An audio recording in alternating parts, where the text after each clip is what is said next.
தமிழக சட்டமன்றத்தில் பட்ஜெட் மீதான விவாதம் நடைபெற்று வருகிறது.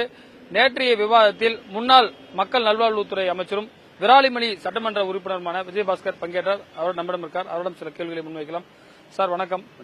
அதாவது முன்னாள் முதலமைச்சர் ஜெயலலிதா இருக்கும்போதே சபையில நீங்க பேசி அவங்ககிட்டயே பாராட்டை பெற்றவங்க. நேற்றைக்கு நீங்க பல்வேறு விஷயமான ஒரு சுவாரஸ்யமான விஷயங்கள் ஆரம்பிச்சு எதுகை முனையில ஆரம்பிச்சீங்க, அதை மட்டும் முதல்ல சொல்லுங்க. அதுக்கப்புறமா அடுத்த கேள்வி.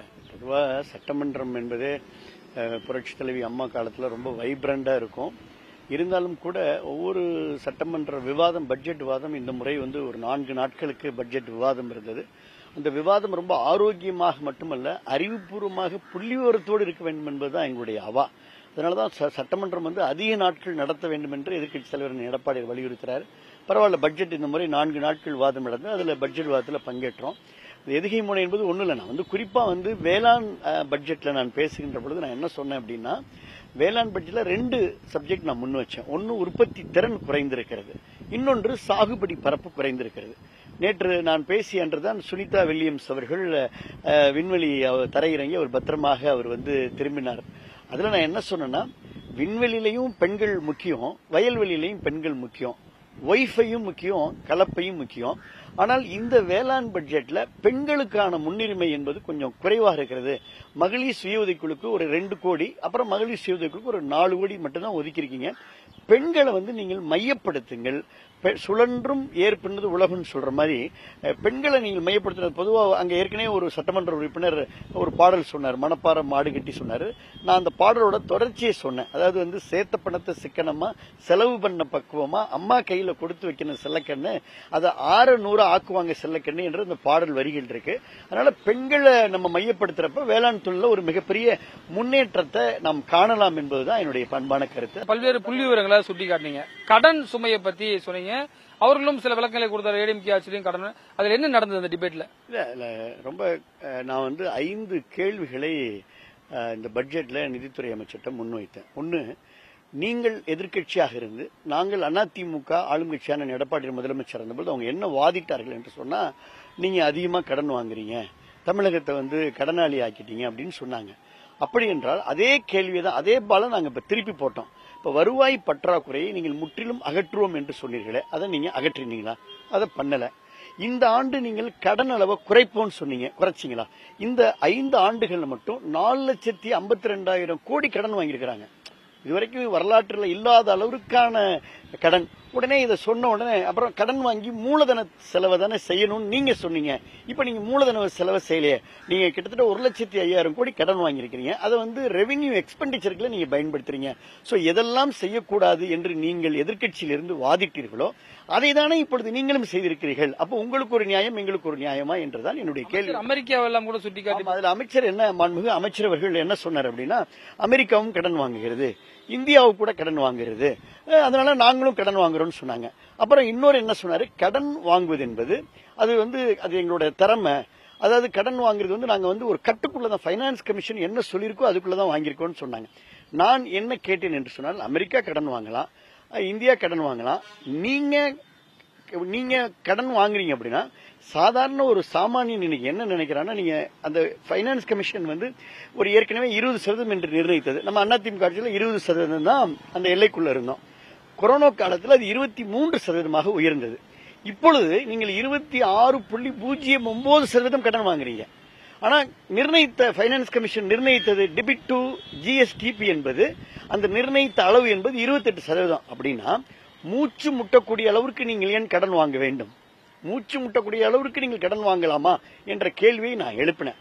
இதற்கு அவர்கள் பதில் சொன்னார்கள். ஆனால் என்னுடைய கேள்வி என்பது, இன்னைக்கு தமிழகத்தில் ஒரு சாமானிய மனிதன் என்ன நினைக்கிறார் என்று சொன்னா, இப்ப நீங்க என்ன நினைக்கிறீங்க, நான் நினைக்கிறேன், உங்க தலைக்கு மேல தனி ஒருவருக்கு 1,32,000 ரூபாய் கடன் இருக்கு.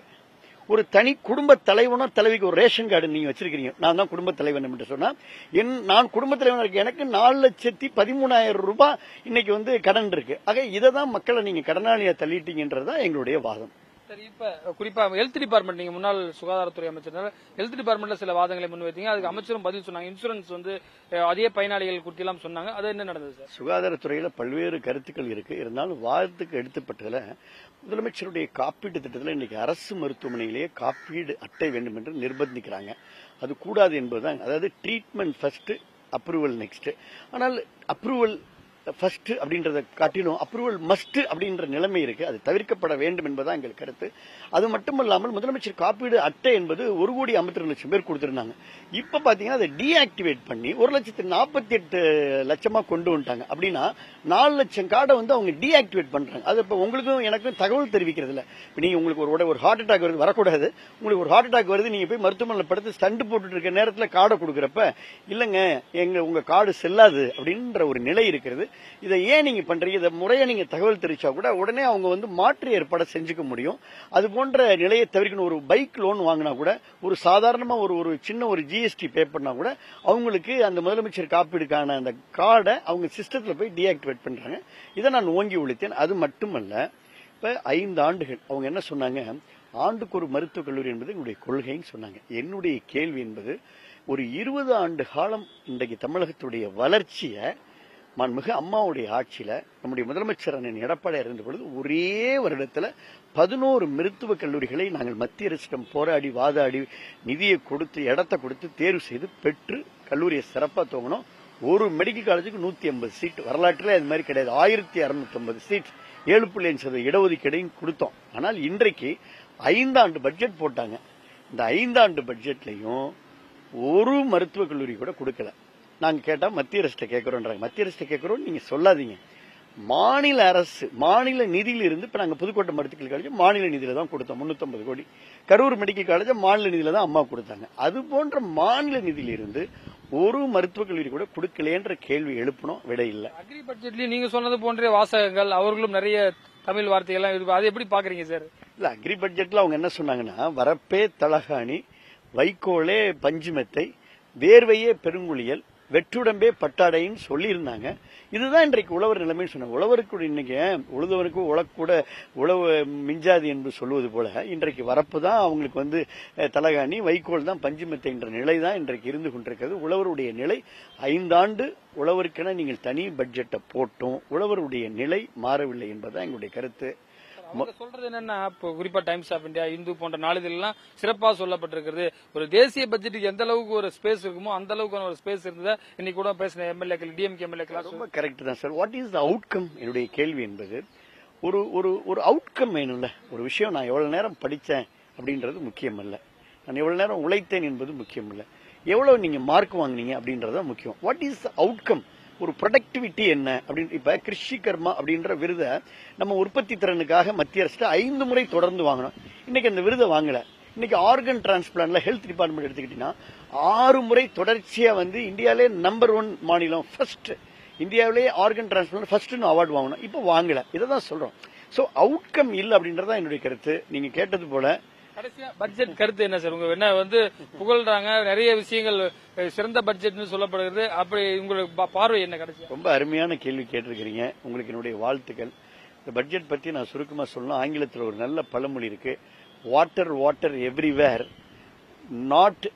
நார் எனி டிராப் டு ட்ரிங்க் என்று அது ஆங்கிலத்தில் பழமொழி இருக்கும். தம்மை சுற்றிலும் ஒரு கடல்ல பயணம் செய்யக்கூடிய ஒரு யாத்ரிகன் சொல்லுகிறான், என்னை சுற்றிலும் 4 பக்கமும் கடல் நீர் இருந்து கொண்டிருக்கிறது, ஆனால் எனக்கு குடிப்பதற்கு ஒரு சொட்டு நீர் கூட இல்லையே என்பது சொல்வது போல பட்ஜெட் பக்கம் பக்கமாக பல பக்கங்கள் இருக்கிறது. அக்கம் பக்கம் 4 பக்கம் விசாரித்தால் எந்த பக்கமும் துயர பக்கமாக தான் இருக்கிறது. இந்த பட்ஜெட் வந்து ஒரு எப்படி ஒரு இந்த வர்ணமிக்க வானவில் என்று சொல்வார்களோ உடனே மறைந்து விடக்கூடிய வர்ணமிக்க வானவிலாக, இன்னும் சொல்ல போனால் காகித பூக்களால் வண்ண வண்ணமாக இருக்கக்கூடிய காகித பூக்கள் அது மலர்ந்து வாசனை தராது என்பது போல ஒரு வாசனை தராத காகித பூக்களாக தான் இந்த பட்ஜெட்டை நாங்க பாக்குறோம். இப்ப 100 days வந்து நடத்தணும்னு சொன்னாங்க, ஒரு ஆண்டுக்கு 100 நாள் நடத்தணும் அசம்பிளியில் சொன்னாங்க. அது நடக்குதா சார்? இல்லை, மாண்புமிகு எடப்பாடி ரொம்ப அழகா சொன்னாரு. நீங்க வந்து வருடத்திற்கு 100 நாட்கள் சட்டமன்றம் நடக்கும் என்று உங்கள் தேர்தல் அறிக்கையில நீங்க சொன்னீங்க. ஆனா இது வரைக்கும் 4 வருடங்களுக்கு சேர்த்து 116 நாட்கள் தான் நடந்திருக்குன்னு சொன்னாங்க. இப்ப கிட்டத்தட்ட ஒரு 34 நாட்கள் என்று நினைக்கின்றேன். ஏறக்குறைய 34 சட்டமன்றம். அதனால வந்து இந்த விஷயத்திலும் திராவிட முன்னேற்ற கழகம் தங்களுடைய தேர்தல் வாக்குறுதியை நிறைவேற்றவில்லை என்பதா எங்களுடைய அன்பான கருத்து. பல்வேறு விஷயங்கள் குறித்து விரிவாக நம்மிடம் பகிர்ந்திருக்கார் புதிய தலைமுறைக்காக ஒளிப்பதிவாளர் சிவராஜுடன் ரமேஷ்.